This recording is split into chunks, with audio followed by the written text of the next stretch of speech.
Hello. We're back for another edition of Becoming a Gibborim. What is a Gibborim? Real quick. Super giant, awesome, fantastic bad guys. Gibborims. Tiny little prune shepherd boys. Gibborims. Left-handed assassins. Gibborims. Simon the Zealot. A sicario. If you don't know what a sicario is, today we're definitely going to talk a little bit about Daggermen and the sicari and double-edged daggers being used by Jesus' disciples BC, obviously. But anyways, there's going to be a little teaser trailer because today we're getting into the actual mighty men of David. Sweet Moses. We're about to have a fantastic time. You can expect this to be a continuity of part 6. So if you haven't seen part 6, I genuinely encourage you to stop everything you're doing in your life that can be stopped reasonably and go listen to part 6. You don't need to see it. I'm recording these with my microphone, so you don't always have to watch my face. I encourage all of you out there, find ways to steal these off of the internet as I give them to you freely, download them and turn them into PDFs or MP3s, vice versa, depending on what format of my content you're wanting to use. Use everything I've ever put out there. It's all yours. I gave everything away for free for a reason, so you guys could also cache it offline and put it into printed material and or to put it into micro USBs and micro SD cards that you could disseminate out should ever, somebody totally eradicate everybody who talks about this stuff immediately. So be wiser than serpents and gentler than doves. But today we're definitely going to talk about cunning serpents because they're all around you and they tend to extinguish the goodness in your life by strangling your courage right out of your lungs. So if you've never been strangled to death, today I'm probably going to talk about that a little bit more than some of you are comfortable with. It's a real serious problem if you've never had a hand choke your throat piece.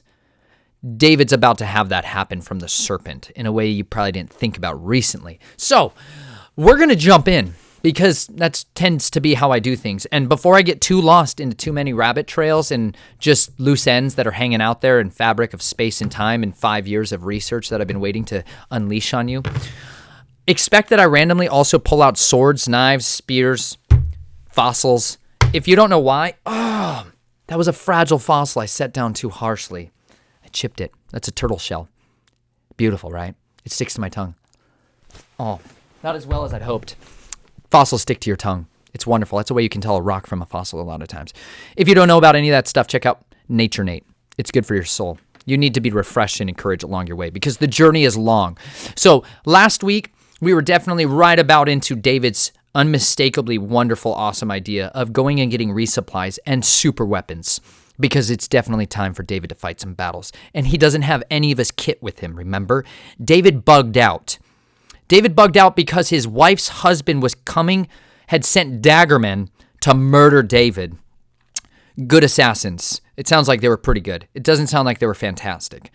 Praise God, right? Because then the king survived. Well, the Daggermen that were sent after David, obviously, these are his hunter-killers. David also has some hunter-killers in his life later on. The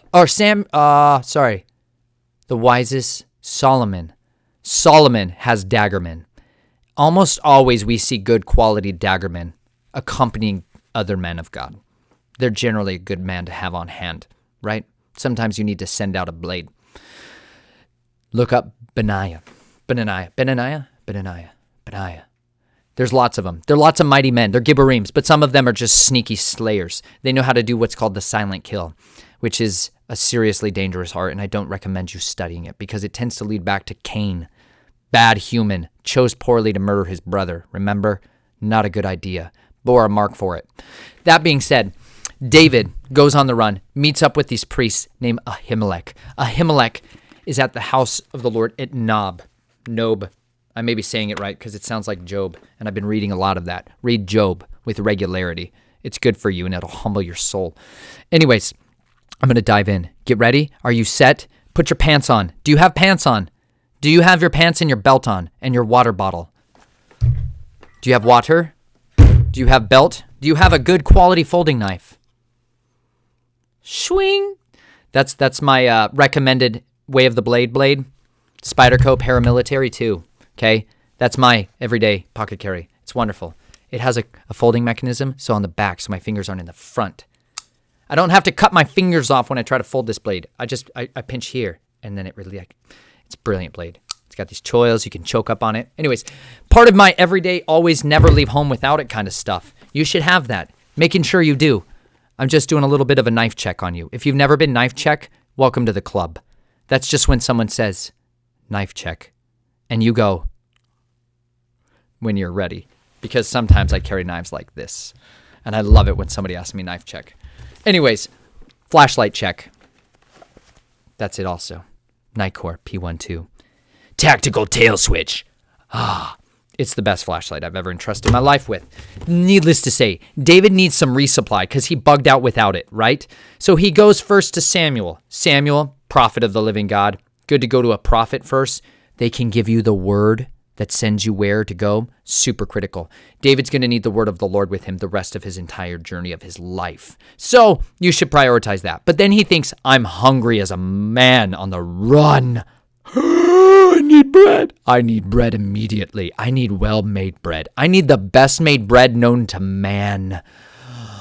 I will go to the bread that is set before Yahweh. I will go for the bread of the presence, man. Yes, you will. Remember, Jesus actually praises David with his own mouth for what he did here in getting the bread from the Lord. He doesn't say good job for getting the sword of the Goliath. Maybe was the mistake. Needless to say, we're going to jump in because I better read this now before I get overly enthused. So, David gets the sword, gets the armor, and then he flees to Gath, where Goliath the giant, his enemy, is from. Because sometimes the best place to hide is inside the enemy's camp. I hope that popped for every one of your ears. If you need to hide, go nest yourself in with the enemy. Get all comfy in there. I'm actually serious.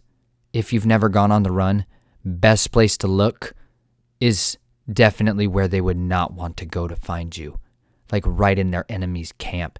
David goes to the one place where, wait a minute, why would you go to the house of the people that you executed their champion? David runs to the very, very little town, not huge town. Like you can, if you didn't know that, you can go see Gath. Gath is like a real place, not like a theory fairyland where people think the Bible's some kind of non-historical textbook. It's a history book. It's not just some kind of thing we read. It's an actual history book. It tells you the real history, not the fabricated garbage the world has been pumping into your eyes and your earpieces since you were conceived. The actual world that you live in is here. It's written in this. It's not in the black mirrors you look at and depend on for truth and information. It's in here. Gath is a real place. You can go see. They've dug it up. It's spectacularly smaller than you're expecting in your head. These towns weren't big. So when David rolls up on them, remember, he's the guy who killed one of the 5 giants, suprahuman tanks that lived there. He's got notoriety, and not the good kind. Kind of the kind of notoriety that puts your name on posters that say, wanted, your face for swinging. You ever had your face on one of those posters? Probably not most of you regularly. I hope some of you, though. I love you, and the body needs you now more than ever. If you've ever had your face on a wanted ad, I think Yahweh wants you more than anybody else in the history of us having this conversation. Okay? Think about it. You are personally recruited by the living God to go do mighty things with that which you once did for evil, for great good, and the saving of many lives. How about you smuggle believers into non-permissive environments? Do that next time you want to be a good coyote. All right? People need more than your backpacks full of white powdered poison. Then bring Bibles next time. At least, if you're going to smuggle in Bibles, okay? Put knives. I always tell people, put a knife in a Bible and send it to your best friend and your worst enemy, because he needs both just as badly as you do. If Yahweh would, he would read this. And if not, he can come and cut your head off if he so lets it. So send Bibles to your buddies and your enemies, and then send them blades with it. It'll send a mixed message. It's very effective work. Anyways, back to this. David runs to Achish. David arose and fled that day from Saul and went to Achish, the king of Gath. Now, the servants of Achish said to him, Is this not David, the king of the land? Did they not sing of this one as they danced, saying, Saul has slain his thousands, and David his 10,000s? David took these words to heart and greatly feared Achish, the king of Gath. Major mistake, David. You don't need to fear men. Remember this? This is like when Abraham gets afraid of Pharaoh. So he sells his wife out like a whore. Come on! Rules number 1. Never sell your wife as a whore because you're a coward. You're afraid and you're a coward. Fundamentals. You're a coward if you've ever sold anybody you've ever loved to be a whore. You're the most cowardly of characters in existence. Despicable fear has riddled your soul. Vomit it out now before someone cuts your throat for the sake of your cowardliness. Needless to say, there's some serious heavy punishments for people that sell their family members out to do that. It's not a good idea. I'm not saying David did that here. Just reckon David sells himself out here to fear, and he took the king's words to heart. He didn't take his master's instructions to heart. Didn't do that. He took this guy, human, dude, superhuman potentially, another giant. He took his words to heart. Just like Elijah in 1 Kings took Jezebel's words to heart. Not a good idea to take man's words to heart. Take daily bread word to heart. Okay. So David disguised his sanity before them, and he acted insanely in their hands and scribbled on the doors of the gate and let his saliva run down his beard.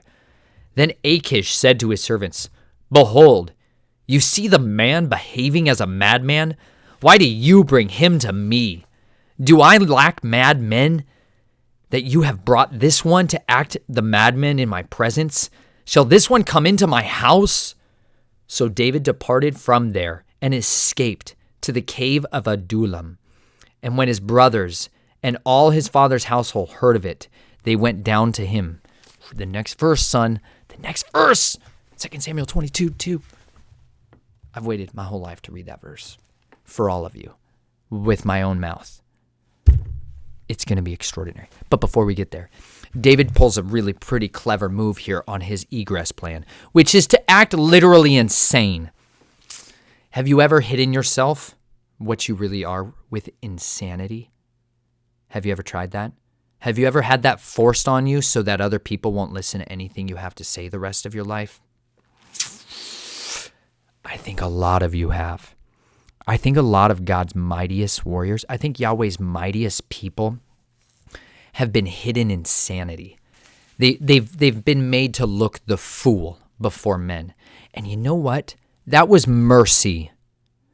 If men have spoke evil of you and mocked you and beguiled you and reviled you, you're blessed, because that's probably done something like this: hidden you. Did you ever think their mockings and their scourgings and their discontentment and their hatred of you was a shield to you? Did you ever think that that was the shield that protected you, that hid you from the enemy's true intent to destroy you and root you out and end you before you had an opportunity to strike mighty blows against him? Did you ever think Yahweh doesn't hide his people by making them go insane for a while? Not actually, but to the world's eyes, just total insanity. This is how Yahweh hides his people sometimes. And David genuinely does this. David is like writing on the walls, scribbling, it says, scribbling. You ever scribbled? I have children. They do that lots. They also write, kind of, but it's scribbling. It's scribbling. It's just, it's scribbling. It's like drool running down your face. It's just acting the madman, being totally out of your face crazy, eating dirt. I thought it said he ate dirt. Maybe that's later. Maybe he does this again. I think David eats dirt at one point. Let's see. It doesn't say that here, so I can't argue that here yet. Anyways, he acts totally the fool. And because of that, the King Achish is like, what in the world? I've got plenty of crazies in Crazy Town, obviously, because I'm in Philistia, and we got lots of hybrids walking around, which tends to lead to a lot of really mad men. Gibborim that go through lots of battles tend to go crazy later on in life, because once you go into that fray, some people break, snap, and shatter into a million pieces, and nobody but the deliverer and the great physician can put them back together. Yeah. So you got a lot of crazy people when you send them all off to war all the time and shock them into trauma on a regular basis, and they become crazy because nobody's brought them the true deliverance and the restoration and the delight of learning how to be healed. You can be healed from no matter what your wounds are. David here acts the fool, and that allows him to egress most quickly, and he runs to the cave of Adullam. Does anybody know where this is? I don't know if anybody's found this cave, if we know where the actual cave is, because I want to go into it and crawl inside it. Mighty men should always go to caves. If you've not run to a cave, pray to God and ask him, hey, Yahweh, if I need to go to a cave, can you make one for me? Yes, certainly, my son. Mouth of the earth open. It's that easy for him. It's like, have you ever shoved a stick in the ground? Yep, made a tiny cave, right?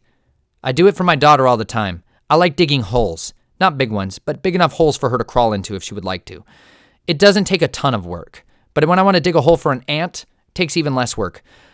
Yahweh says he sits above us and looks down on us like grasshoppers. Could you dig a grasshopper a tiny cave quickly?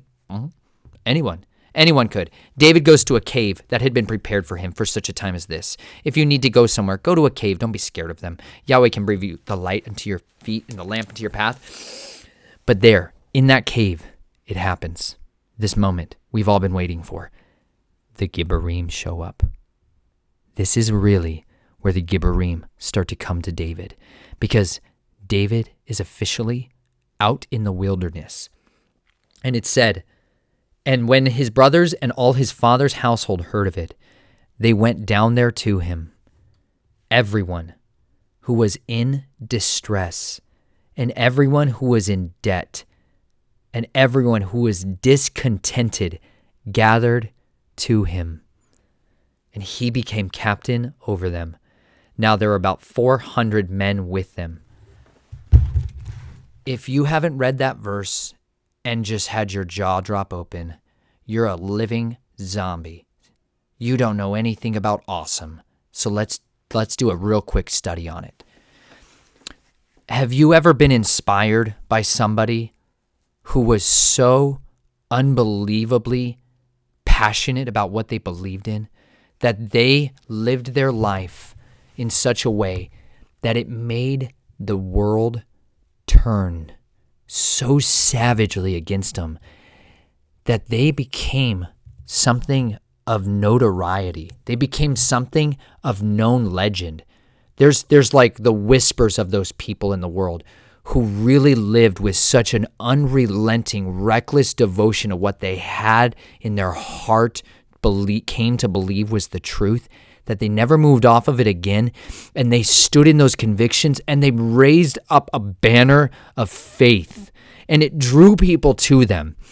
David has been on the run now for a while, but this is the first time David's getting reinforcements. Obviously, the mouth of the bread of the living God was fed to him. It sustained him to get to where he was going. But now that journey that he was on, that journey that he has been on for this time, he had said he had a few people with him. He asked for 5 loaves of bread. I don't think he had 7 humans with him. You know what I'm saying? Likely more like this many. 3, because David deserved 2 pieces of bread, in my opinion. The other guys could... Anyways, we don't know exactly how many, but at this point we finally get some numbers. We finally get the count, the body count of David's army. David gets in trouble majorly later on when he counts and numbers his army. Not a good idea unless you pay a tax, if you make an offering with it. David has come to him at this point 3 categories of people. I really believe this is like the recruitment campaign poster the army should have been selling people, or the actual army I'm talking about, like the captain of the heavenly hosts army, like the kingdom of God's army before it was watered down and turned into the just trickling milk, breast milk, baby feed that we've been fed most of our life. Before we got fed that version of the gospel, this is probably what the recruitment campaign would have looked like. It would have definitely had like savage, relentlessly, burly, physically, unbelievably chewed up, eaten up, exhausted, weary, bloodied, bruised, bandaged, and tired, fatigued humans' faces on it, men, women, children, and it would have had a lot of people who had suffered for decades of their life, full of good, valuable lines that they don't cover with fake masks made by Jezebel's camp. Those kinds of things. They would have real visual representation of the life they've lived in authenticity to their king on it. And then it would say, "Come to me, all who are in distress, everyone who is in debt, and all of you who are discontented." That's the recruitment campaign. David's mighty men are debtors on the run. Actual debtors on the run. People that have been so buried by debt that they would have to be a slave if they ever went back and plugged into the system they came from. So instead, they choose to abstain. Yep. They choose to not be a part of the monetary systems of mammon or whatever the currency of trade and exchange was at that time. And they just go on the run, meaning they leave their friends, their family, and everybody else behind so that they can just live out in the forest or a cave with another guy who's on the run. Because David, remember, mighty man, had been the champion of everyone. Everyone's singing songs about him and how awesome he is. Those songs that those ladies were singing about David get him into some trouble. If you notice, kings tend to not like people talking about how awesome the flea is. You know what I'm saying? They don't like hearing songs like that, especially not when you're the king over the people who they keep talking about. That guy's killed tens of thousands of them. David has raised himself up in his brokenness. David has never been more broken and alone and cut off from what he thought was his calling in the history of his life. David is further away from what he thought was his place to be. Don't forget, David, when he was a young child, was called to be king, was actually anointed, had the anointing oil. That's a very serious oil. If you don't know about it, read the Bible. It talks about oils. Some of them are supra special. He is anointed as king with that oil by Samuel, the one who's carrying the voice, the word of the living God. David was destined to be king. And he is running for his life. He's literally acting like a lunatic to get away from people. And instead, he's now out in a cave. But do you know who comes to him? His brothers and the members of his father's household. Because they're probably going to murder them if they stay put. Do you get it? If you stay put and you're the family of someone like this who is suddenly being hunted, you're probably going to be executed with unbelievable ferocity. Or you'll be taken prisoner and used as a bargaining chip, generally like a blackmail chip, so that you can do threats and coerce someone who's in hiding out. So if you plan to go on the run, you better figure out what to do with your family ahead of time. Like way before you ever decide to get into the serious camp of the kingdom. Because some of you that want to go ahead and join the kingdom of the heavenly host, like if you want to bow down and let the commander of the Lord's armies, like the captain of the heavenly host, be your commander, and you want to suit up and ship out in your armor of Yahweh and go and engage on the front lines of physical and spiritual wars that will destroy everything in your life that's not under the covenant of that God. If you haven't thought about what you should do with your family ahead of time, think about it now and make a decision right now about what you should do. Talk about it today. Stop everything you're doing and make a plan immediately for what you or your family should do. Should ever one of you or all of you have to leave immediately and never return? Do you have a rendezvous point? Do you have a pre-agreed upon bug out location to run to? And it doesn't have to be a fortress in the forest or the caves of Adullam. It could just be Ned's house. You know, Ned, that guy you went to once. We stayed at his house. He was pretty sweet. He was always nice to us and said, if you ever need a place to go, that guy. Yeah, his house. Go there.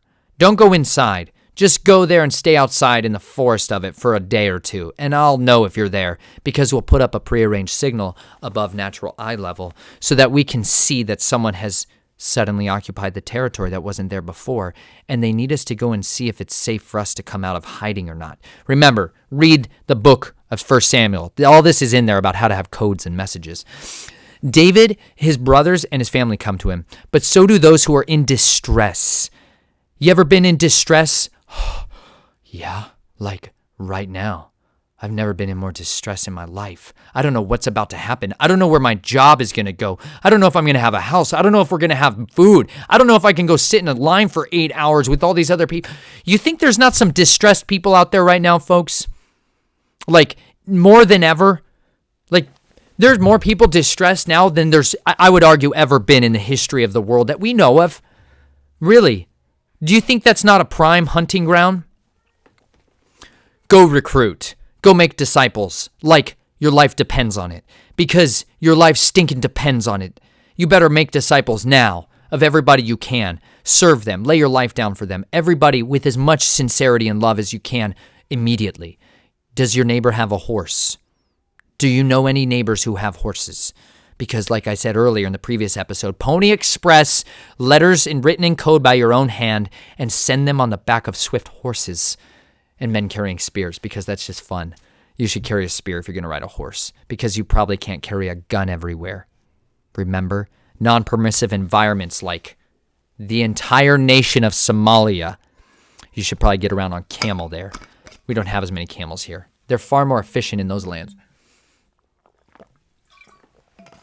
Anyways, David has people come to him who are in distress. If you are in distress, you can turn to the one who can heal you and give you that which you need. But you know what people really also need? Physical humans in their midst who they can go to in their hour of distress. Like the 2 a.m. friend.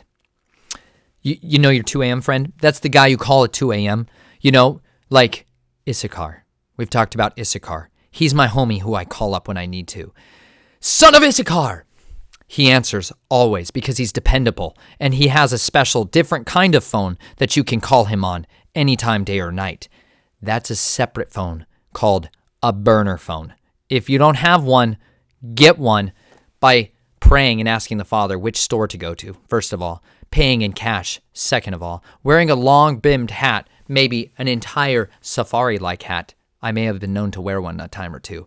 And then when you want to go to a store like a grocery store, or some kind of place that once used to sell essential items like your cell phones that are disposable and you can buy minutes on pieces of paper that you upload to them. Burner cell phones. Go get one. Don't use your phone to set it up. Figure out that trap. And then you go ahead and use that as a standalone device that people can contact you with should you need to have a conversation that maybe other people shouldn't hear because, you know, the government of your land in Africa kills people that say, I love Jesus. They kill people for that, for real. That's an executable offense in some serious places. So they can't always communicate with so many of the technological devices we take for granted. But maybe you should learn from them, and maybe you should take proactive measures now while you still can go to a store. Okay? Think about it immediately and go ahead and maybe set that up with some of your friends and family and write out on pen and paper that number and then walk it to someone's house or take someone else's car or bicycle. Oh, sorry. I always forget there's these things called bicycles out there. I used to ride them. Then I had children, and I found out that their horses are so much prettier than a bike.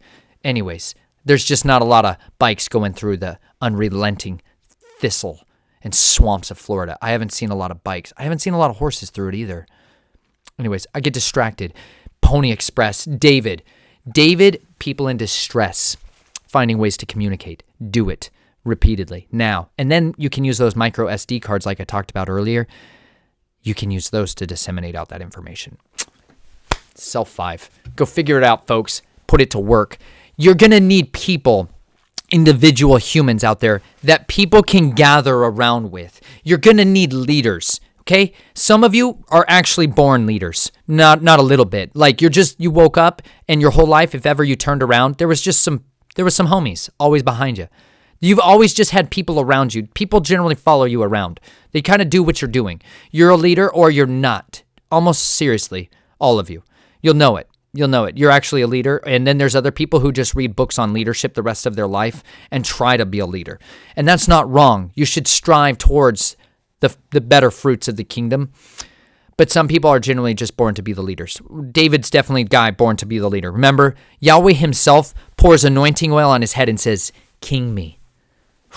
Savage.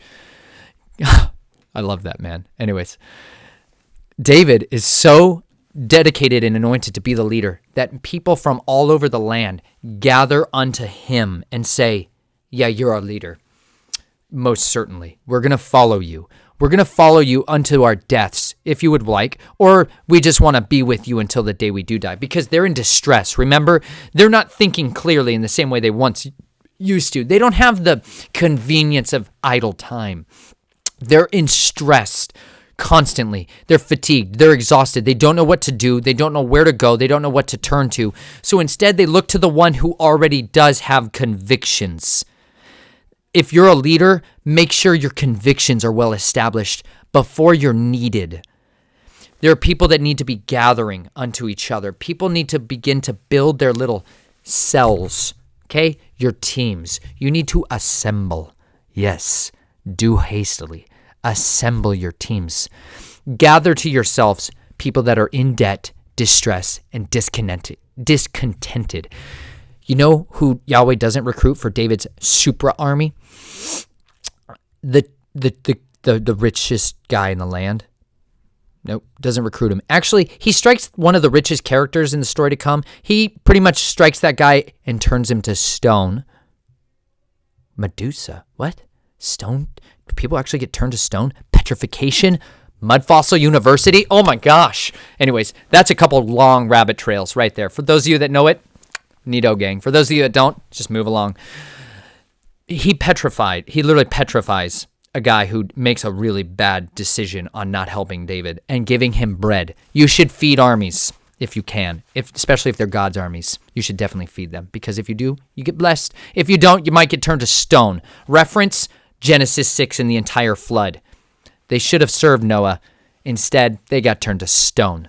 That being said, David, all these armies of people come to him. And the other major category of the mighty men here is the people who are discontented. You don't want people that are super content with their life to come live in a cave. You know why? Because they're going to whine. They're going to whine. And you know what? You never want a whiner in your group.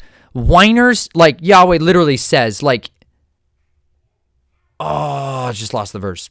Basically, let whatever words come out of your mouth only be beneficial to those who hear it, that it may give grace to those who hear it. Ephesians 4:29. I messed that up a little bit. Basically, if you can't say something that genuinely edifies and empowers the people around you and gives them that which they need, shut your mouth. Don't whine and complain. Grumbling Israelites, yeah, they got all literal plagues break out in their camps and kill them for their whininess. Whininess is really not fun. You ever had a child? No? Then you don't even kind of get this a little bit. You ever just had a child whine?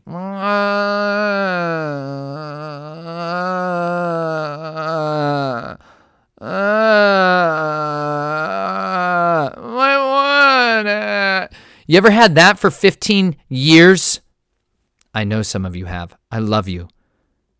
Holy hand grenade. That's all I'm going to say. Some of you have been parents a long time, and you've heard more whining than I can even start to comprehend. So I'm a rookie looking at the big leagues, and I respect you guys. Anyways, David has the people that are discontented. Content people hate the wilderness. They whine in the wilderness. They're uncomfortable in the wilderness. They're ungrateful to sit down. What? Really? Yeah. You whine about sitting down. You know when you've been in the wilderness a long time, when you're discontented, you know when you're so thankful? When you sit in a good chair. Because you've been sitting on rocks for months. You know, like I know guys who couldn't sleep in their beds for years after they came back from the suck of war because they didn't sleep on anything of remote substance for soft, cushiony things. You ever slept at a slant?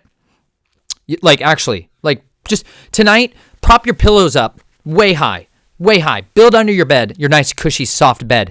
Build your pillows up so that you're going to sleep with your feet downhill. Great. Then do it the other way and put your head at the bottom, like that. Sleep on that. And then when you wake up with a raging, unbelievable headache, like, oh my gosh, I think I'm bursting capillaries in my left eye socket headache, yeah, then you'll know what it's like to be so fatigued, you don't even care. You're just so glad to sleep for a few hours. That kind of fatigue. Running and being on the run generally comes with that kind of fatigue. Nick Ripken, in this book, The Insanity of God, he talks about going on an 18-hour drive to get smuggled into a country. China. I know. They just sell us slave goods, right? They don't make laborers. You don't think Christians make our slave goods, do you? You don't think the majority of slaves in the world might be Christians, do you? Well, that wouldn't happen. Yeah, there's a God of this age, and he enslaves the people of the living God. The real ones. The ones who are on fire and radically devoted to preaching the good news, not just keeping it to themselves, regardless of the circumstances. And they suffer persecution, and they're put into labor camps, which means they build things for nothing, which other people who have means buy. Well, maybe we should ask the Father to forgive us for our sins of consumerism, because some of us have literally fed ourselves by the slaves of our brothers and sisters in the body. Think about that for a while. I did, because I read a book. Read one. This one talks about Nick, not his real name, being smuggled by former human smugglers, likely because they know how to drive around with a human being in their car they don't want anybody to see. When they get saved, they should probably do something with that skill set and that rat line network you once had. Get them all saved if you can. If not, it's okay to leave them and set up a new one. It's all right. The Holy Spirit will help you build a better one. He is in the back of a car being smuggled into a meeting because over in China, actual church movements must be approved by the state, meaning you can't go and gather in a corporate body legally without serious reprisals coming your way. It was a 3-year sentence for religious activities. All of those believers over there used to see that as seminary. I see present-day seminary exactly the same in America. It's prison where you just lose your faith and it destroys the Word of God and makes a bunch of wolves out of good shepherds. I've talked about that a little much before. Forgive my extraneous rant. He gets smuggled for 18 hours in the bottom of a car. If you've ever been crammed in a car ever once, if you've ever gone into trunk space one time for a journey, they're not made for seats, right? They don't put butts on them for a reason. Like, they're like, this is your cushy seat. This is the area where you put the jack and a chunk of steel that bounces around and pokes you in the shin for hours on end till you're bleeding. And you can't move. You can't make noise. You literally can't even kind of do anything but other than maybe pee your own pants. Kind of bad situations, because if you pop your head up, everybody in the car dies if somebody sees you all. And then all their children die. And then all their wives die. And then everybody that they ever went to work with one time or ever spoke to dies. It's that kind of serious level, non-permissive environment. So Nick gets smuggled around for 18 hours, crammed in the bottom of a car, because white guy in China, not like tourist China, white guy in the back middle of nowhere China, that guy, super noticeable. Sometimes just your face meat here gives you up, right? David's got a noticeable face. He's also got a noticeable voice, because apparently he sings like David, the psalmist, probably had one of the most beautiful voices ever. David, his face needing to get smuggled at times. Nick Ripken's face had to get smuggled into China. He ends up going to a house meeting with a bunch of believers. He didn't know it at the time, but they set this up as basically a training camp for all these believers that are in the persecuted church. There's 10 million of them, by the way. Their church body grew to 10 million when it was a 3-year prison sentence for believing and proselytize, for sharing your faith. I don't know that there's 10 million believers in the United States, even a little bit. I'm not saying that to offend you. I'm saying that to offend everybody who doesn't have a sincere, authentic, actual devoted, walk in obedience faith, no matter the circumstances kind of faith. I don't know that we could raise up 10 million right now like they did in China in those situations.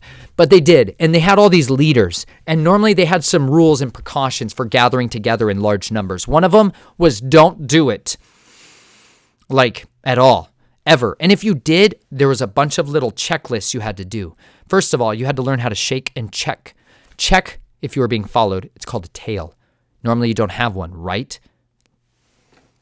Check if you do. That guy is following me. That's how you find one. There's other ways. Turn left a lot, an uncomfortable amount of times. So many times that people are like, wow, that guy went in a square 4 times. So did that guy. Maybe he's following. Yeah. Go look up really good, solid information. I don't need to teach you too much tradecraft. It's out there and readily available in highly consumable content form, not in the Black Mirror garbage screen entertainment you've seen. Go look at actual books for books that teach you how to do tradecraft, like shaking a tail. Get rid of that guy.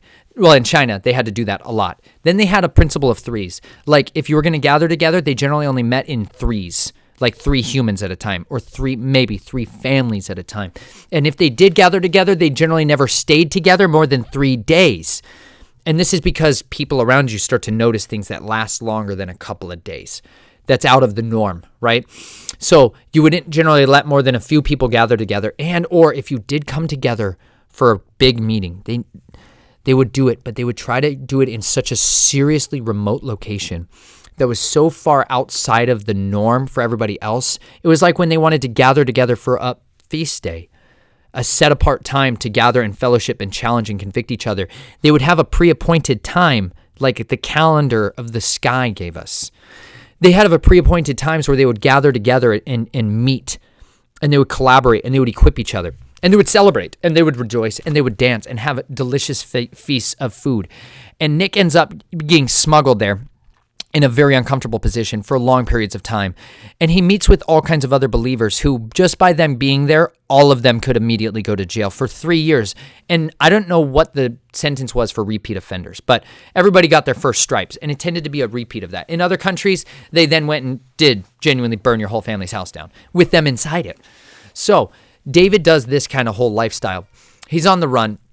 Nick, likewise, goes on the run. People gather to him, though, because people that are discontented with their way of living, they need to see those people of inspiration. Well, all these leaders go to Nick at this training camp, and it ends up being like a multi-day session of nonstop training.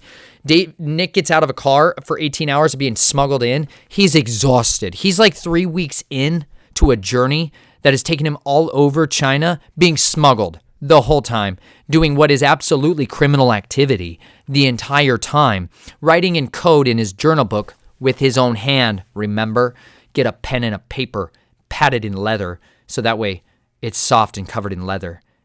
It's wonderful. You should touch leather and sticks and knives and swords all the time. He ends up having to write in code all of these stories and journeys from testimonies of believers in the underground church from all over this country. He's like at the end of his trip. He's so tired he can't even function anymore. Maybe I'll read it. Hold on, because it was awesome. Absolutely fantastic. The toughest man.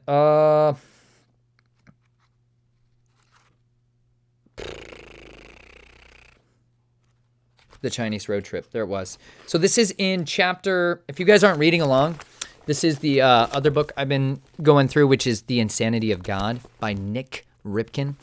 And this is chapter 27, which is the Chinese road trip. And this is where he goes into this whole thing.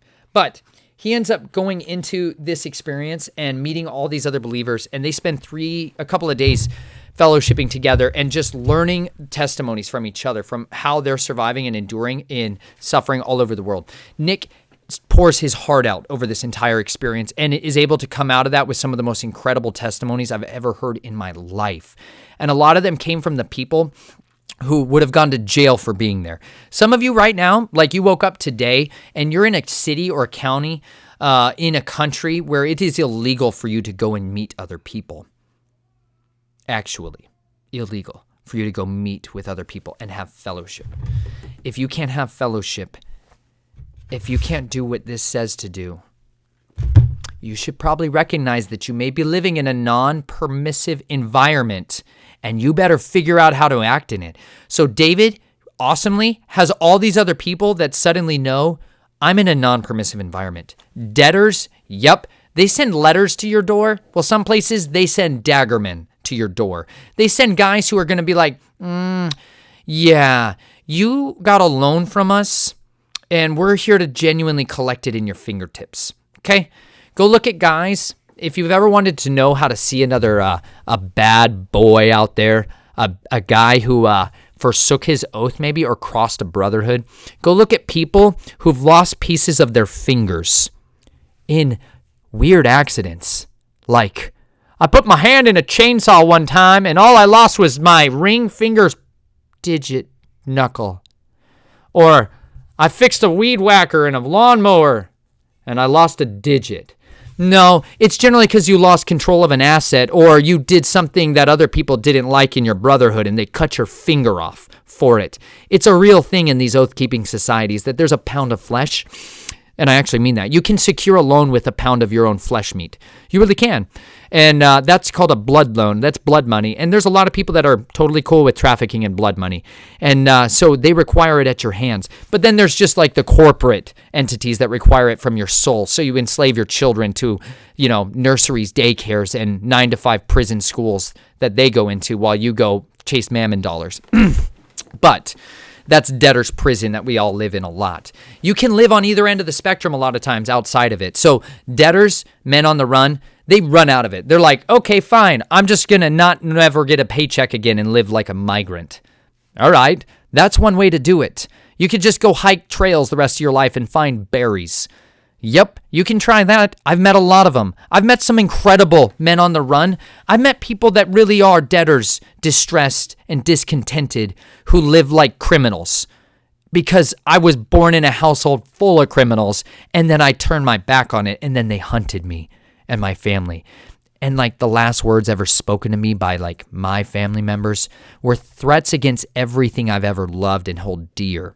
Yeah, I've been threatened like that kind of threatened by the people that were once my family. So I've been on the run for a minute. By that I mean years. Almost 4 now. Because of that, I've met a lot of other people on the run. Because when you go on the run, Yahweh will always bring other runners to you. Because you've got if you have his faith and his anointing and his glory flowing into your life, he's going to bring people into your path that are made for that. I got to meet other people that have been living their life like that for decades. And they are some of the most incredible humans that have ever lived. Because people that are discontented, people that are distressed, people that are in debt, they tend to have nothing to lose. Because if you're content, you don't care. Like, why did the rich man that Jesus told him to sell everything he have and give it to the poor, why did he go away brokenhearted and not follow his master? Because he was content.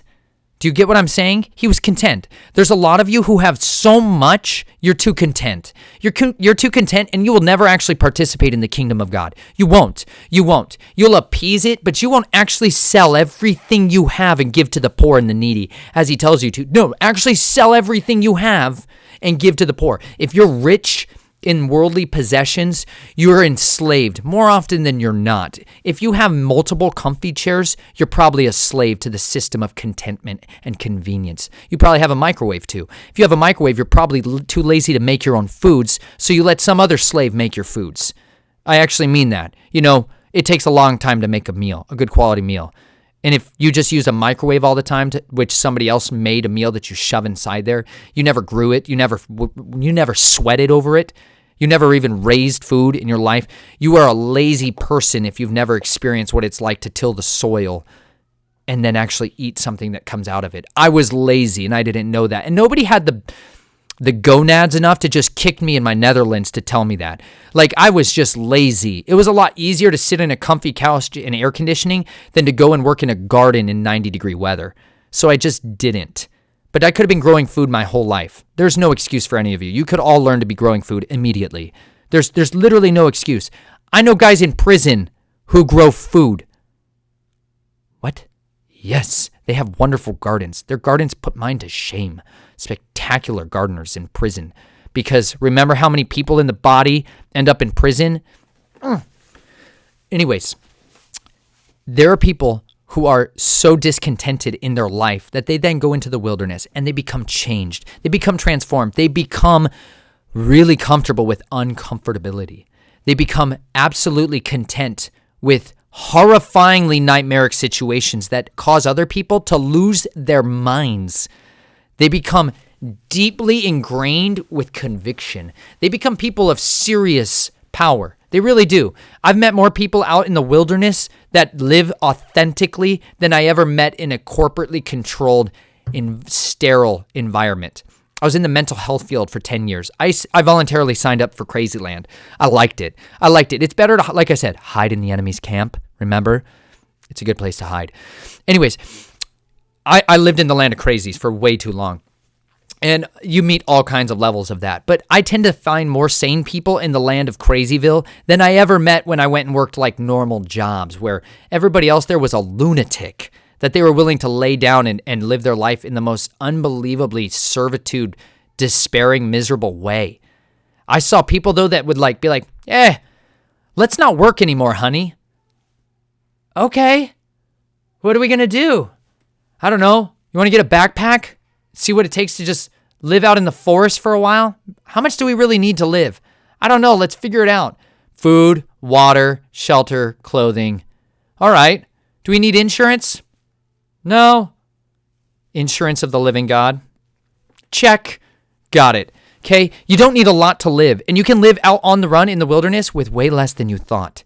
You really just basically need a place to lay your head, food, water, shelter, and companionship of the living God, and you have everything you need. David's mighty men are finally there. He finally has his battle buddies. They've come to him. They are miserable. They're cranky. They're depressed. They're exhausted, and they are ready to be led. They are ready to have somebody with conviction tell them, what must we do? Where should we go? How should then we live? They were looking for the instructions. They were looking for a captain. A captain, okay, is an officer of a rank. There's a hierarchy of rank, okay? There's men, I generally refer to most all of this as man speak because, man, I tend to do that. Most of my buddies were men. Infantry units tend to have men for a reason. Most people who come, I'm sorry, I lost my train of thought. I got into thinking about men and battle talk. Oh, where was I? It's okay. It'll come back to me inevitably. But I can hear my children, and they're talking loud enough that I'm suddenly thinking about scribbling talk. So, David, I really did. It's gone. It's fled from me. People that are discontented. Hierarchy. There's a hierarchy. You have non-commissioned officers in the United States. We have non-commissioned officers, and then we have commissioned officers. These are kind of two different classes of officers. These are like your sergeants, platoon sergeants, sergeant first class, staff sergeant. Okay, there's a rank as people go up in time or accomplishment, they advance. Officers, right? You got like lieutenants, first lieutenant, then you have captains. David's ranked up as a captain here. Captains, in my opinion, tend to be the best officers almost always, without question. I don't know if I've ever met an actual colonel who didn't pretty much sell their soul to the devil at some point in their military career. Actually, I don't know if I've ever met, by that I mean a full bird colonel, let alone a 1-star or 2-star general. Most of the worst humans I've ever known in my life that were in the military and part of the trade, as in the criminal underworld that operates within the religious sects of the United States military, because they're all up in there. Go ahead, look into the Church of Satan, its occupation in the United States military. Free occupation. They have good blackmail information on things like magical codes that allow us to control supra technology. If you didn't know it, there's codes that they derive from magic that they then use to make weapons and energy sources out of. Yes, black magicians run the world. A lot of them. Okay, so you think Q. What? Black magicians. Anyways, I'm going to get there. There are hierarchies in there. David's like a captain. Most everybody I've ever known in the actual practicing military, in order to go up to those next levels in the commissioned officer camp, tend to be having to be willing to compromise their ethics. They had to look away. I know less people that kept the truth in the military than I ever saw in any nasty corporate place I ever worked. There are more liars and thieves and scoundrels in the military than I experienced in the criminal underworld I was born in, where like people like sacrifice children to advance their gains. I saw worse things when people sacrificed their battle buddies. In so many of their actions, they sacrificed thousands of people. They would literally just sacrifice tens of thousands of human beings. Like actual million-person body counts get ascribed to some of the human commanders of our military. That's a big deal, guys. You got to understand. That's a huge deal. And if you're willing to send 1 million people to their deaths, you got to really know what you're doing and know that that's the right thing to do. And a lot of those people are willing to just comply with another order. But captains, way high up, generals way high up, coming on down, captains tend to be right down in the thick of it still. They're like your non-commissioned sergeants, maybe your first sergeant. All right. Maybe your staff sergeant. Right in there, right? They're kind of in there. Captains, though, tend to be part of the field. Captains tend to be in the thick of it still. Captains haven't gotten soft, right? Most captains I ever knew, especially infantry captains, were scary humans. Sincerely scary humans. I loved my captains. I really did. They were terrifying humans. I knew a captain that, I'm not kidding you, killed too many people for his own good. That's a weird way of saying that. Some of you will get that. Some people, you've just killed too many people. He was like that. And he had that turning in him that was unbelievable. And it was a vanquishing that was so horrifying. Like, you wanted to be behind him at that time, not in front of him, right?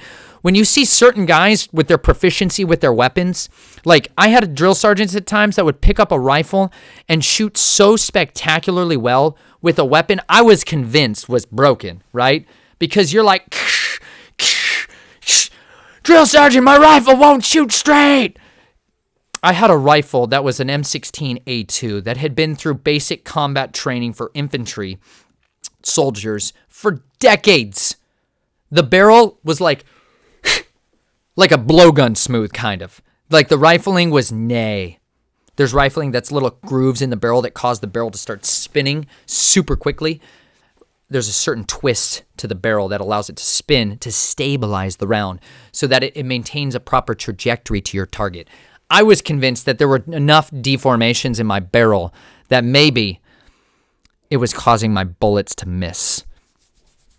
Bad trigger discipline. And I was shooting with my non-dominant eye. That's important. You have one dominant eye. You have a non-dominant eye. For me, it's backwards from my dominant hand and my non-dominant hand, which means when I pick up a rifle with iron sights to line them up to my target, right, like this, I don't see the same out of my left eye as I do my right eye, and neither do you.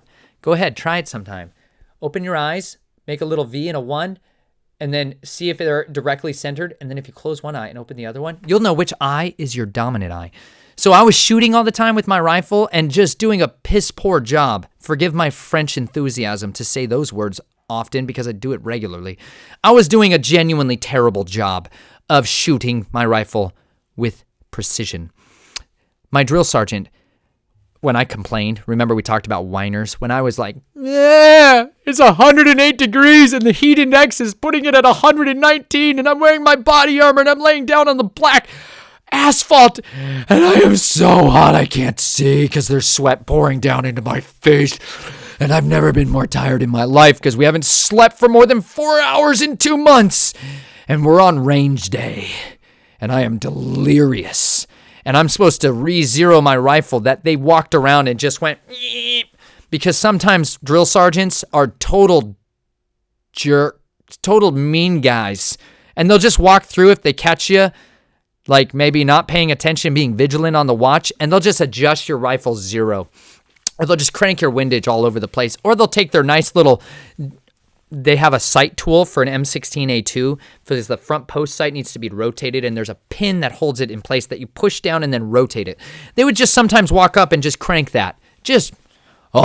It was embarrassingly difficult and hard to correct because you needed to re-zero your rifle on range day, even with the same amount of ammunition that you had been given to complete the task ahead of you. That's a total just begrudging task, right? So I whined to my drill sergeant. He picked up my rifle and he shot my rifle with such proficiency that I was genuinely flabbergasted. If you haven't used that word, it's because you don't know somebody who's incredible. Go meet someone or be that someone. Get proficient with a tool so good that someone on the fly can hand it to you and you just smoke the living daylights out of food preparation with your kitchen knife, right? He shot I believe he shot 6 targets with boom, boom, boom, boom, boom, boom. Like at that staccato, at that pace. All of them variable distances, and he hit with consistency, every one of them. He was just as hot as I was. He was doing more work than I was because he had a lot of idiots on the ground with rifles, and some of them sincerely had just watched the movie Full Metal Jacket, where one of the privates turns his beautiful M14 rifle with a 7.62 by 5. Oh, the 7.62 NATO round. Beautiful rifle. He turns that on his drill sergeant and shoots him multiple times. Yeah, we all watched that right before we went into basic combat training as a nice mind control game for us to play out. So these drill sergeants are definitely vigilant on keeping an eye on the guys who want to shoot them and sincerely keeping their eyes on them, so if they turn with their rifles, they'll shoot them. So our drill sergeants are carrying M9 Berettas, which is a sidearm. They normally don't carry a sidearm. The U.S. Army infantrymen and soldiers tend not to carry sidearms, but officers tend to be allowed the right to carry a sidearm, and sometimes non-commissioned officers. Range day, non-commissioned officers got to carry sidearms so they could shoot you in the face faster than you could shoot them if you decided to try to play upkeep on them. So my drill sergeant showed me the power of effective tools in his hands. That guy was a stud. I watched our captain one day on range day pick up a rifle from a drill sergeant who was complaining. Yes, they do that too. The drill sergeant himself was complaining about the equipment. Not a good idea. A good worker does not blame the tool. He recognizes it's the tool bearer that can make inputs. He picked up a tool and shot way better than the drill sergeant I had ever seen. He shot so well, I was sincerely terrified to ever get in front of that man again. I'm not kidding. It scared me. It scared me. Some guys are so good with their weapons because they've killed so many humans with them on the move, in variable weather conditions, whether they were hungry or well-fed, whether they were like, I just pooped and then I shot that guy in the throat kind of days. They did that a lot, way too much, like for 6 tours too many times. They did that all the time. And then they came back here and are like, you know what I'll do? I'll get a desk job. By that, I mean, I'll just train other guys how to murder other people for the rest of my days. Convenient. He was that kind of a captain. I would go to war with that kind of a captain every day of the week. Well, absolutely. Wouldn't you want that guy as your captain? Wouldn't you want the guy who makes headshots with a stone while wearing like wool? He's like, shows up in wool long underwear and is like, I'm going to kill the tank now.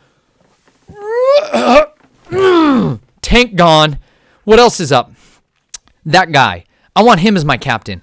All the discontented, distressed, and despairing people came to David. They came to David because he was the walking man of anointing. He was the leader. He was the man who knew what his armory had in store. He knew the tools in his playbook. He knew how to use them effectively. He knew how to overcome when he was fatigued. He knew how to be a man of worth standing, like of right standing. He was a man of right standing. Regardless of what the perception of the world was at that time, those men recognized a leader when they saw one, and they went to him. They wanted to be around him. They wanted to be arrows in his quiver. They wanted to be led by someone who was mighty.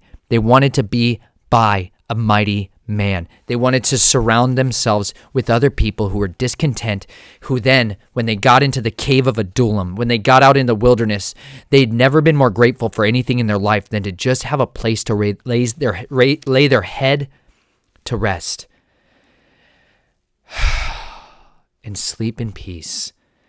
Because when you've been distressed, when you've been in debt, when you have been discontented, and you suddenly get around other people who are in similar situation, and you all agree, we're going to look after each other now, and you're okay while you're here because we have each other's back. I will look after you. I will tend to you. I will look after your family. I will die protecting you and the ones you love, because the same convictions I have, you have.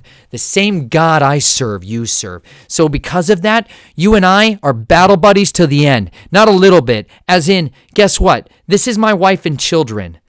I'm going to have to leave them here sometimes when I go to fight the enemies, or sometimes when I just have to go be a farmer in a field. And I need to know that you're not going to use them or steal from them or corrupt them or take advantage of them. Can I trust you with my wife and my children? Kind of friends. David's family goes to him there, but David puts his family into witness protection, and that's smart.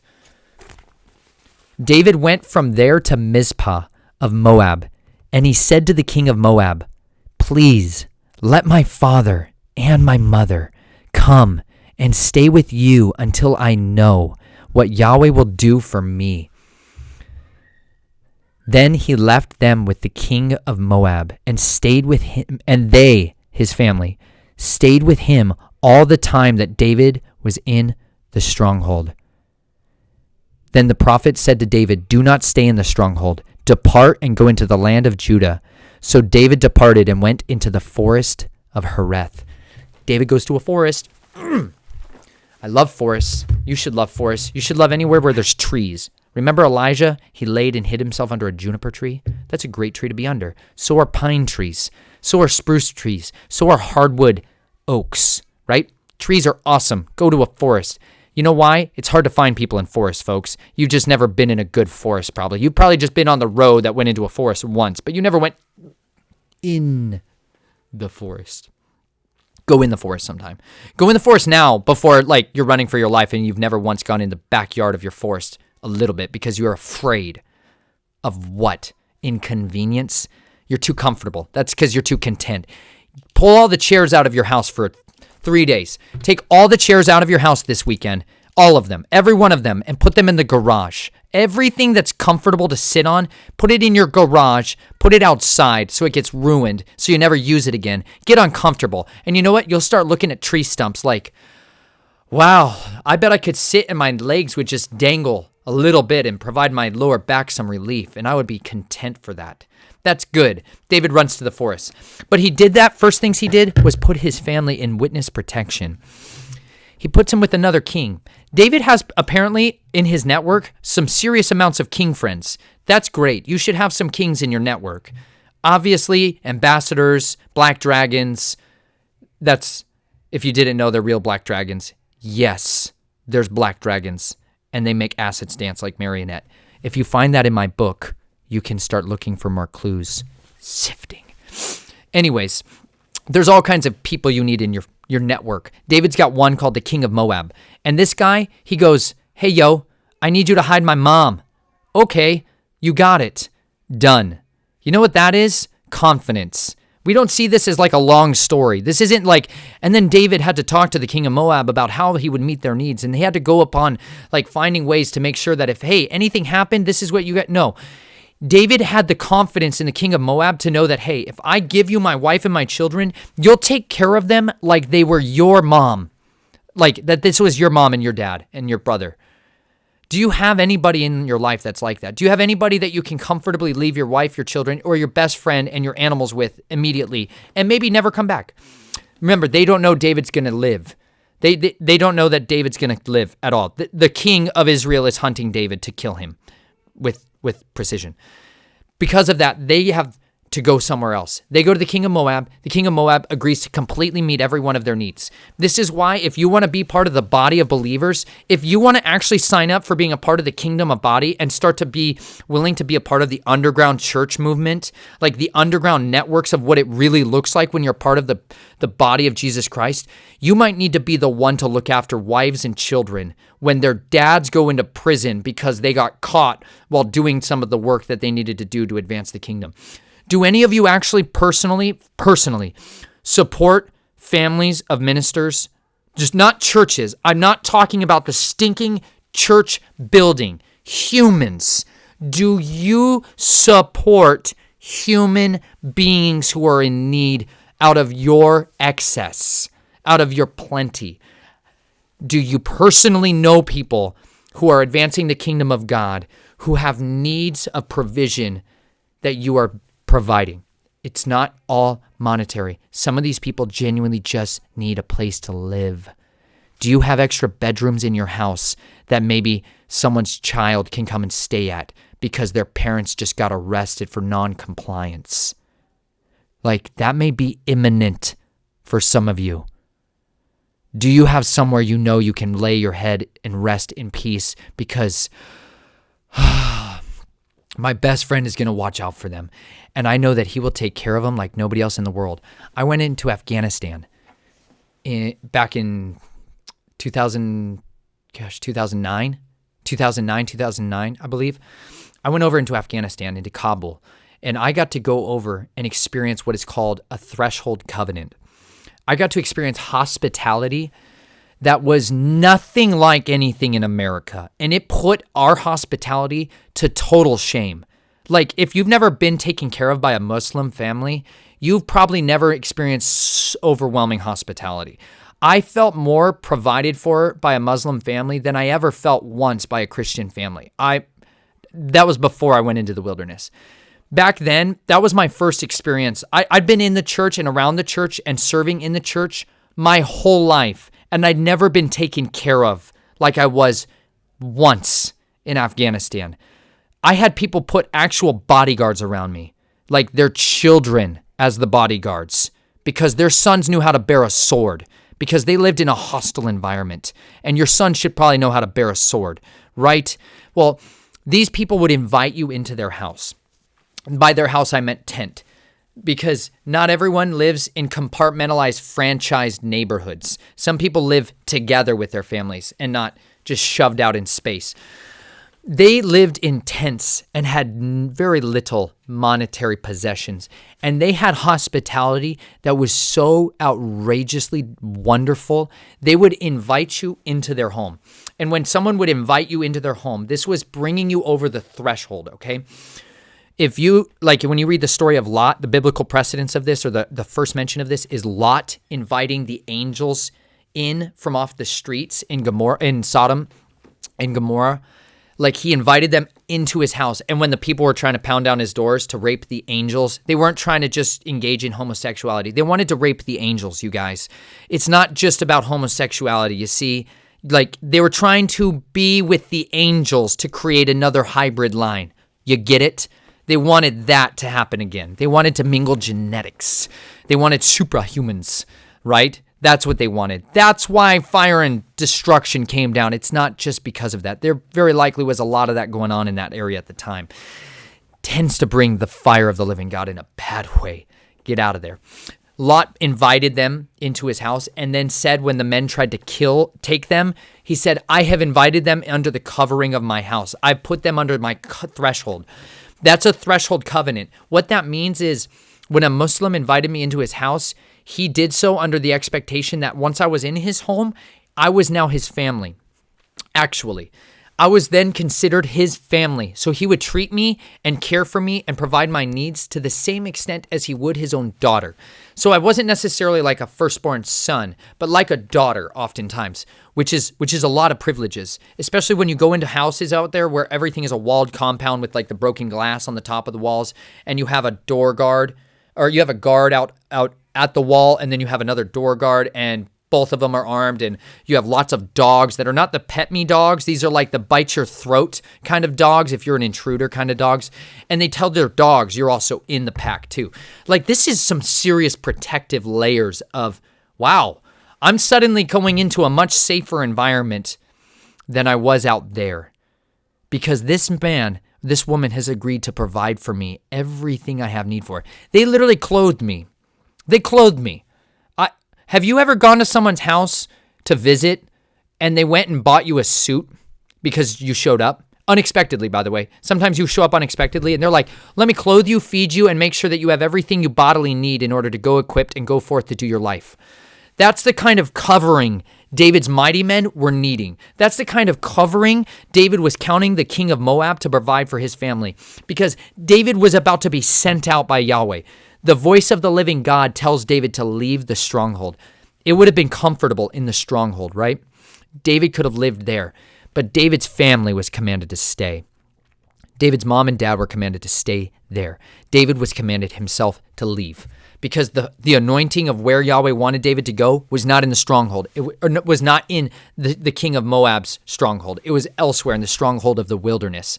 So if you don't know what threshold covenants are, you need to start practicing it now with your best friends and your family and the people in your underground movement. You need to know that you can depend on them, that, hey, I might die tomorrow because the Father's sending me out and telling me I very likely will die. So I'm asking you to look after my wife and my children now. Are they yours?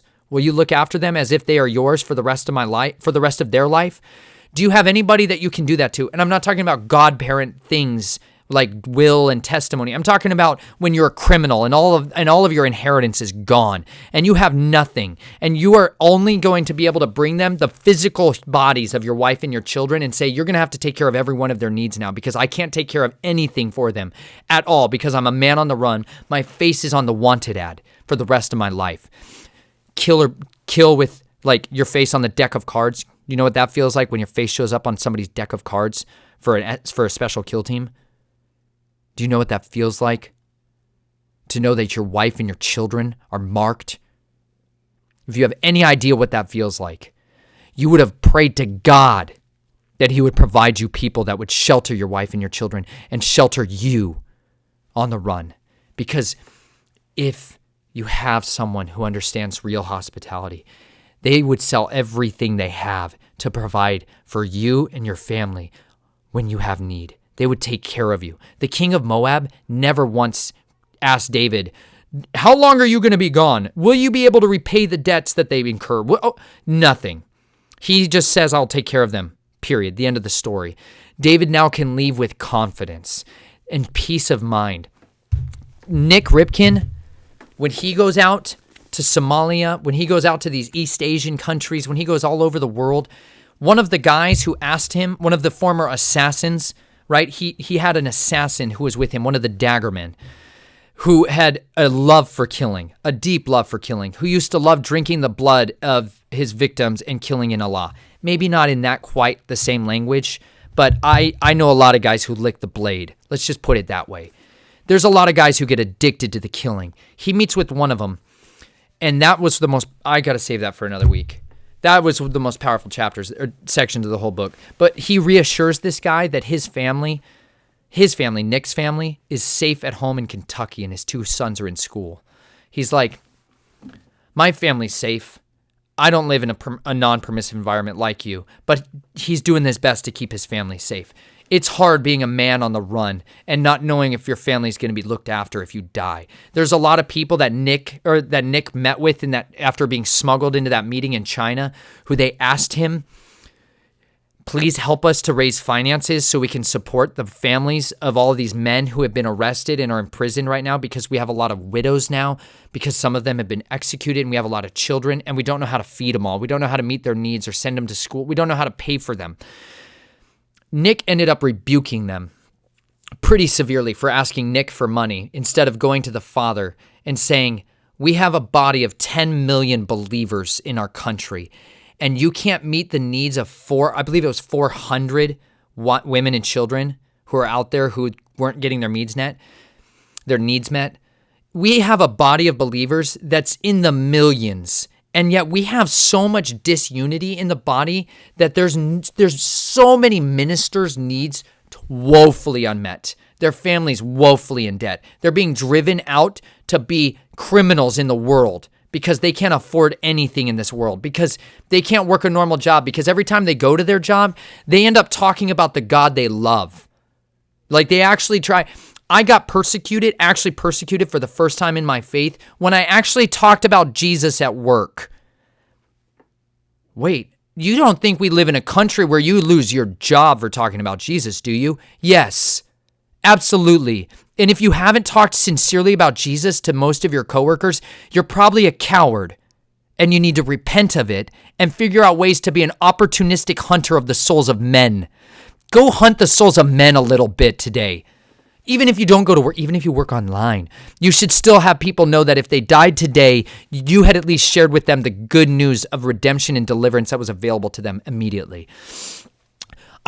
I was working in a mental health job, right? Where we're trying to heal people's problems. But we can only generally do that through magic pixel fairy dust and pharmakia and pseudo witchcraft and sorcery. That's what insurance companies now will pay for, like your yoga kundalini classes. That's generally paid for and funded.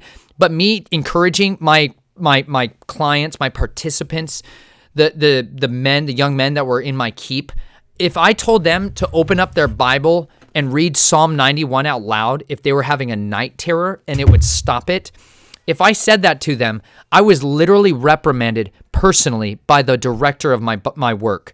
He told me if I didn't tell them to do their treatment plan, their clinically approved treatment plan, if I didn't tell them to just use that, I would be let go. That was the first time I was ever threatened with firing because I was telling people to read the Bible.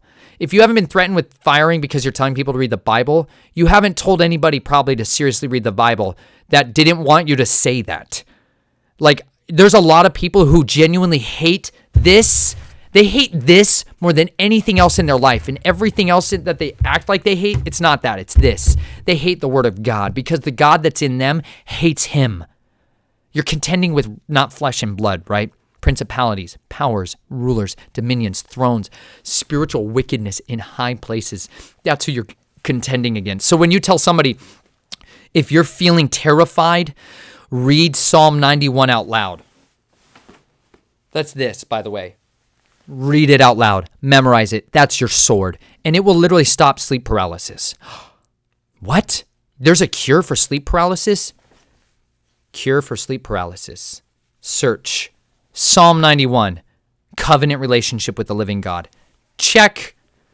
I'm not kidding. Read Ephesians 6, the whole thing out loud if you're dealing with sleep paralysis. If you're dealing with those stinky, wonky night walkers who go into your dreams, those dream walking, not so smart fourth dimensional realm walkers, you astral projecting wicked ones who've gotten ensnared into a doctrine that's going to lead to your destruction.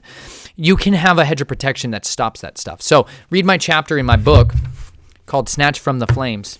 It's called This is a War. I read it to you. Go to my YouTube playlist, click it. Go to my snatchedfromtheflames.com website. I wrote the whole chapter for you, and I read it to you there, so you are without excuse. Go now, and it'll help you. It's all about spiritual warfare and carnal warfare. So that being said, these people, there are so many people that are in need sincerely of people who have conviction in their life that are willing to say the truth no matter if it costs them their job. So it's okay if you get fired from your job as long as the body will find ways to help provide for your needs. You can depend on the living God. You can't depend necessarily on men, but we have a massive body of believers who are about to start to experience unbelievable amounts of persecution in ways they never thought possible. They will not be able to be employed unless they go about in a way of living that is categorically against the God they serve and the commands that He has given us. Because of that, they will be no longer able to participate in an open economy. It will drive mass amounts of believers down. Like literally, it is going to drive you out of your social class system that you used to live in, and it'll put you into the gray economy. That's that in between. That's like Facebook Marketplace, Craigslist. That's kind of a gray economy, right?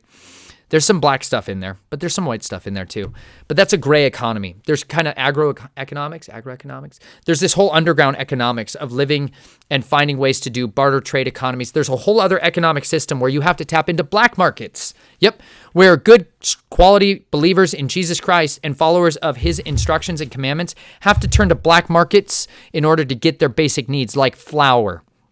Like you need flour, and you can't buy, sell, or trade without credentialed informations, then proof of immunization? Perhaps, I speculate, surely.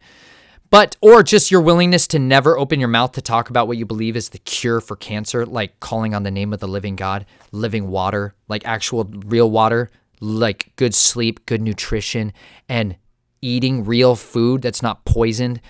What? Yeah. How much time, doctors, Mr. MDs out there, how much time did you spend studying in your classes about water, sleep, and nutrition? Quick check. If it was less than 8 years, throw out 90% of the nonsense they dumped in your brain space. You've been lied to and you don't even know how to treat a basic human with living needs. Like, how's your sleep? Here's some rat poison they cooked up last month. They sold me on. We had a good lunch in. Yeah, I like it when they take me out to lunch, the pharmaceutical reps. I get to eat anything I want. And then I come home and I poison all of my patients. And then at the end of the year, I get a check for $38,000. It's fantastic. You sell your souls for a meal. You ever watch The Matrix? That moment where the betrayer eats a meal with Agent Smiths, and he says, "I'd like to be plugged back into the Matrix, as I want to be famous. I want to be rich. Yeah. Why don't I just be Judas now and sell my soul for the taste of the steak?" Yeah, you're that. It's time you repent of it, and you should honestly repent to every single patient you ever prescribed poison to and ruined their life and killed their sex drives or murdered their babies with. So there's a laundry list of things people need to get their heads around that you've been doing most of your life. You need to find a way to use that for better things, like being a doctor to the underground church movement. They need you immediately, and you're probably not going to be able to order the drugs on aisle 3 anymore. Remember? Because you're a criminal now. Welcome to the club, son. It's been time for you to get in line. So, if you don't have anybody in your network who can offer you a threshold covenant, find them. Make good friends. And if you're one of those out there, I'm going to start encouraging you to make sure that you very quietly find ways of communicating that to the people around you so that you all agree to that. Hey, how about there's 4 husbands in a group and we all look at each other and say, if I go on a mission to bring Bibles into Somalia next week and I don't return, I have confidence that you will take care of my family's every need from this day forward. And you all mutually agree to that. You know why I think about this? I know this is getting somewhat lengthy for some of you, but get over it.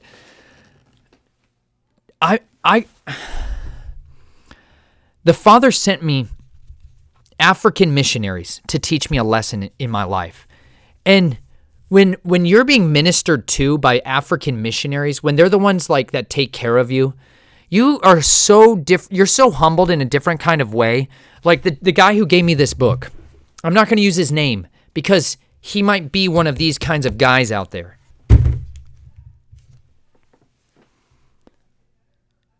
He was asking me questions while we were cutting tomatoes. Not cutting the vine, granted, just the pruny, unsnippy, while we were pruning our vines. We had a lot of talk time when you're pruning vines in a hot swamp gas district of Florida. And one of the questions he asked me one day was, what do you think believers should do about life insurance policies? Well, that's an interesting question. Here's a guy I actually believe has the chutzpah to go and be an evangelist, no matter the environment. He's one of the few believers I've actually got to talk to face that said, wow, the Great Commission said, go into every nation, preach the gospel to every creature.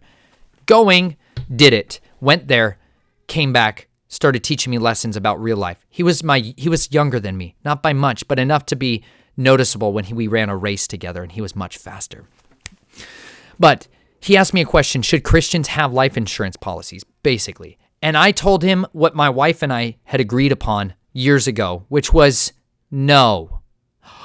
I know good Christian life insurance salesmen who are going, oh my goodness, but son, don't you just know about all the... Don't sell me a policy that's predicated on blood money. A life insurance policy is blood money. Tell me, how do you get paid? I'm just curious. Blood. When the blood spills, then you get your money, right?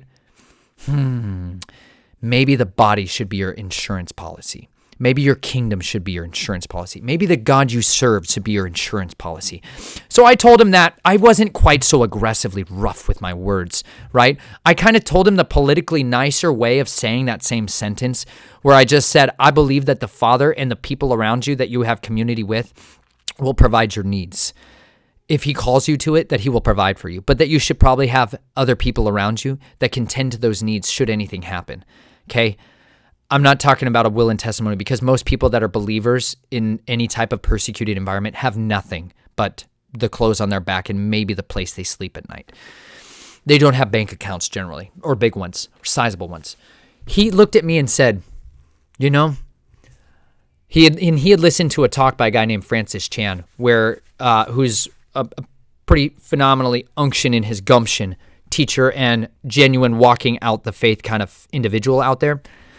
Him and 12 other guys that he had been in tight community with, this would be like his 12 closest broskies. This would be like Francis Chan's mighty men. They all came together and looked each other in the eye and made an agreement that they were all going to cancel their life insurance policies immediately. And they said that what we will do is that if any of our wives or children or any of us should ever be put in a situation where our lives are taken from us, that we would all agree to look after each other's needs no matter what. And they would make a covenant with each other for that. That's what we need immediately. You need to do that now instead of betting on some mammon dollars to come in after the blood is spilled of your dad if he's out there advancing the kingdom. You need to have people that will offer you a threshold covenant should ever your brother be lost in the pink mist of someone's vengeance and fury. Okay? I don't mean that to just totally outrageously offend you, just most people that have life insurance policies.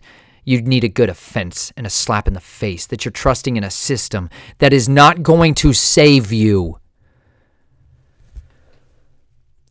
The missionary I was talking to said that he had the same idea, but now he was married, and it was harder to think about that because the first time he thought about it, he was single, but now he's not, and now he's getting to start to feel what about my wife?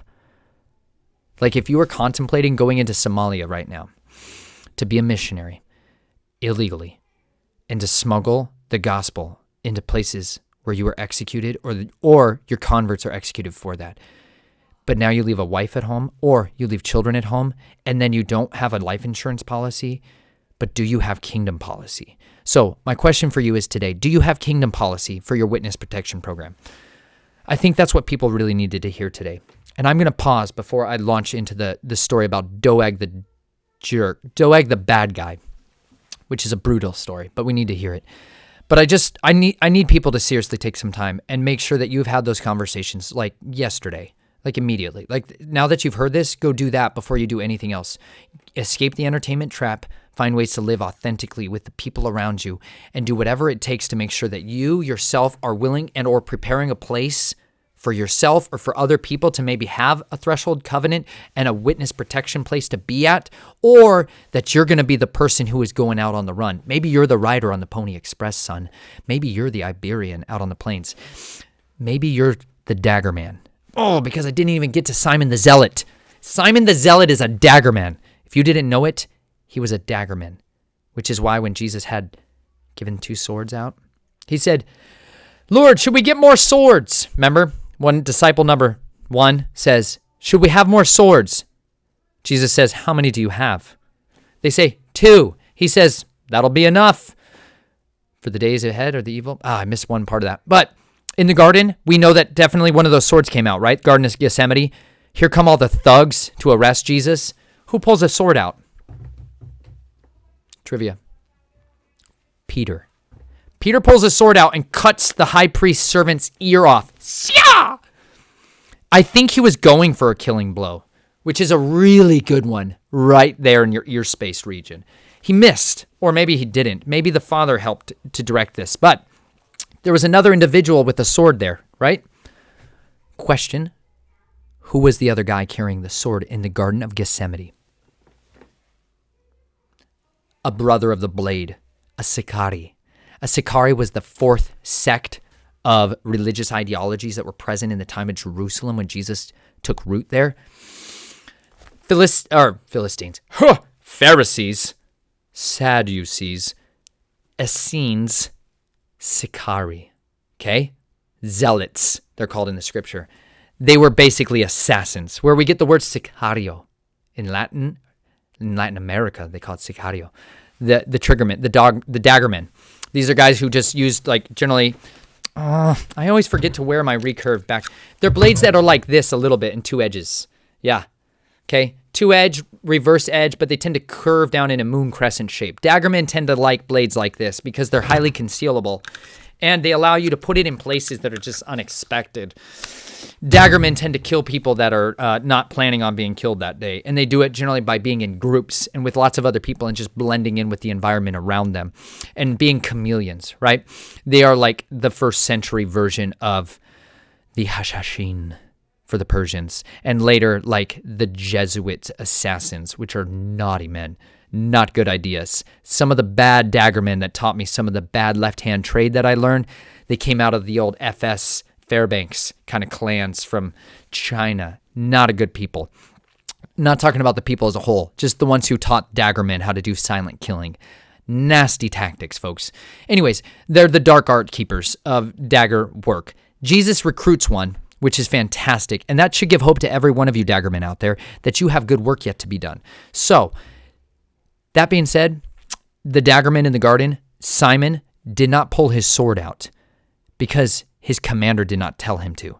Because there's a different thing that happens when the pommel goes in your palm, okay? If you've never known one of those guys like the captain I talked about earlier, who when that man's hands went onto a rifle, when his fingers went onto the stock of his weapon and he put his finger onto the trigger, and he placed his hand, he caused such unrelenting devastation that you couldn't stay the blade. Okay, you couldn't stop him after that. There's a thing that happens for some of us Daggermen out there, where when you put a pommel, folks, is like the handle for a sword. Okay, the pommel. When you put a pommel in someone's hands who's used that pommel to enact massive acts of life-altering violence, when you draw that out, actually draw it. I'm not talking about like, maybe I'll think about pulling my blade down. No, I'm talking about when I draw my sword moments. And like, it's on moments. When you put the pommel in your palm and you go after it with everything in you like nothing else that has ever happened in your life. When you do that, you become that kind of unstoppable wave of fury. The mighty man is unleashed. And it is truly a dangerous thing. Jesus doesn't tell Simon to pull his sword. Peter does. But Peter is a fisherman, folks. I don't know that Peter ever really carried a sword except sometimes. Okay? There's guys who don't ever have a blade on them. Don't ever have a gun on them. There are those kinds of guys out there because that is as reassuring to them as a steak in their mouth. It is delicious. It is comfortable, and it is as uncomfortable to be without it as being naked outside. It's just not what we're made to do. So there's all kinds of people like that out there, and I hope you start to really understand you have a mighty purpose yet to be fulfilled out there, and there's so much good use to be done out there for the body. And if you have been one of these people that operated in these underground networks, in these groups, even in wickedness or in righteousness, we need you now more than ever. The body of Christ has so weakened itself because you have been missing from it. We need you. We need your willingness, your dedication, your lack of fear in these same situations. We need your boldness, your radical devotion to what you believe in. We need converts more than ever, right? So go recruit. Go recruit and teach people about threshold covenants. Teach people about what it looks like for the body of believers to meet each other's needs and have everything in common so that when one of their brothers lacks, they provide their excess to cover it. Make sure that you go be the one who is standing in the gap, not moving when they come to hunt you or come to hunt the people you love or to hunt the people you've chosen to look after should anything happen to the one who left them behind. I love you. Be vigilant out there. Be on guard. By the way, if you think you should be safe out there, you should probably go live as dangerously as possible every single moment of the day because the days are evil. But you were born for such a time as this. I love you. Be vigilant even unto death.